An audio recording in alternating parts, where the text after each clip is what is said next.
മൂഡില്ലാതിരിക്കുന്ന സമയത്ത് നമ്മുടെ മൂഡൊക്കെ ബൂസ്റ്റ് ചെയ്യാൻ വേണ്ടിയിട്ട് ഐസ്ക്രീമിനും ചോക്ലേറ്റിനും ഒക്കെയുള്ള ഒരു കഴിവെന്ന് പറയുന്നത് ഒന്ന് വേറെ തന്നെയല്ലേ. കുട്ടികളുടെ കൂടെ പുറത്ത് പോയി ഭക്ഷണം കഴിക്കുന്ന സമയത്ത് ലഞ്ചോ എന്ത് ഭക്ഷണം എന്നുണ്ടെങ്കിലും അത് കഴിഞ്ഞ് കഴിഞ്ഞാൽ മിക്കവാറൊക്കെ ഞങ്ങളിങ്ങനെ ഐസ്ക്രീം കഴിക്കാറുണ്ട് കേട്ടോ. അപ്പോൾ കുട്ടികൾ മാത്രമല്ല, ഞാനും ഐസ്ക്രീം എൻജോയ് ചെയ്ത് തന്നെ കഴിക്കാറുമുണ്ട്.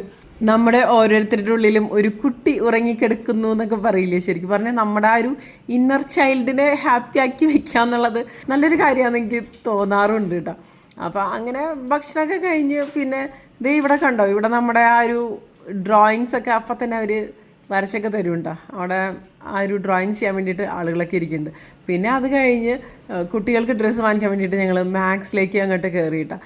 അപ്പോൾ നന്ദുവിന് ഇവിടെ കളിക്കാനൊക്കെ പോകുമ്പോൾ ഇട്ടിട്ട് പോകാനൊക്കെ വേണ്ടിയിട്ടുള്ള ഡ്രസ്സ്, നന്ദുവിന് കൂടുതൽ ഓവർ സൈസ്ഡ് ടീഷർട്സിനോടൊക്കെ താല്പര്യമുണ്ടാകും. അപ്പോൾ ഇവരൊക്കെ പെട്ടെന്ന് ഇങ്ങനെ ഹൈറ്റും ഒക്കെ വെച്ച് വരണത് കൊണ്ട് തന്നെ പെട്ടെന്ന് തന്നെ ഇതിൻ്റെയൊക്കെ ലെങ്ത്തും കാര്യങ്ങളൊക്കെ കുറഞ്ഞു വരും. ഡ്രസ്സൊക്കെ എപ്പോഴും ചേഞ്ച് ചെയ്യേണ്ട അവസ്ഥ തന്നെയാണ് കേട്ടോ കുട്ടികൾക്ക്. അത് കഴിഞ്ഞിട്ട് പിന്നെ അനുപെണ്ണ് എന്തോ നോക്കാൻ വേണ്ടിയിട്ട് പാൻറ്റലൂൺസിൽ പോയി. അത് കഴിഞ്ഞ് പിന്നെ അവിടെയൊക്കെ ഒന്ന് ചുറ്റി കറങ്ങിയൊക്കെ നടന്നു കേട്ടോ. അത് കഴിഞ്ഞിട്ട് കുട്ടികൾക്ക് ബുക്സ് വാങ്ങിക്കാൻ വേണ്ടിയിട്ട് വന്നു. ശരിക്കും പറഞ്ഞാൽ ബുക്സ് വാങ്ങിക്കാൻ വേണ്ടിയിട്ടായിരുന്നു ഞങ്ങൾ ഇങ്ങോട്ട് വന്നിട്ടുണ്ടായിരുന്നത് തന്നെ. അപ്പോൾ ദേവാൻഷ് നല്ല കൺഫ്യൂസ്ഡ് ആണ്. വീട്ടിലുള്ളതൊക്കെ വായിച്ചു കഴിഞ്ഞാൽ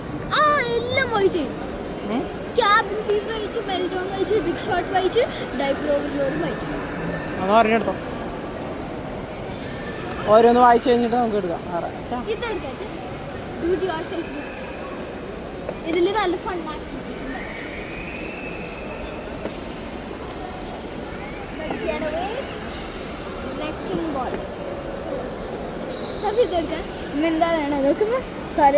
ആക്ടിവിറ്റീസ് ഉണ്ട്.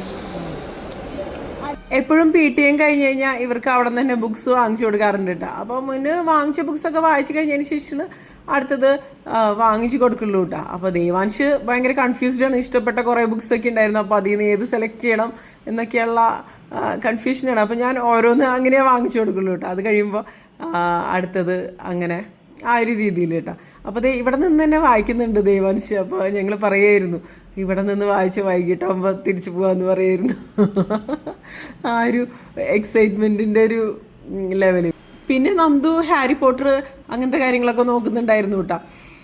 പിന്നെ ഇവിടെ കണ്ടോ, ഇവിടെ കുറേ ഇങ്ങനെ പ്ലാനേഴ്സും ഡെയിലി നമ്മൾ ടു ഡു ലിസ്റ്റൊക്കെ തയ്യാറാക്കിയിട്ട് അങ്ങനെയൊക്കെ ഉള്ളവർക്കൊക്കെ യൂസ്ഫുൾ ആയിട്ടുള്ള ഒരുപാട് കാര്യങ്ങളുണ്ട് കേട്ടോ. ഇപ്പം എനിക്ക് പേഴ്സണലി ഇങ്ങനത്തെ കാര്യങ്ങളോടൊക്കെ കുറച്ച് ഇഷ്ടം കൂടുതലാണ്. പിന്നെ ഇത് എന്താണെന്ന് മനസ്സിലായ, ഇത് നമ്മുടെ ആ ഒരു ബുക്ക് മാർക്കാണ് കേട്ടോ, മെറ്റലിൻ്റെ ബുക്ക് മാർക്കാണ്. നല്ല ക്യൂട്ടായിട്ടുണ്ട് അല്ലേ.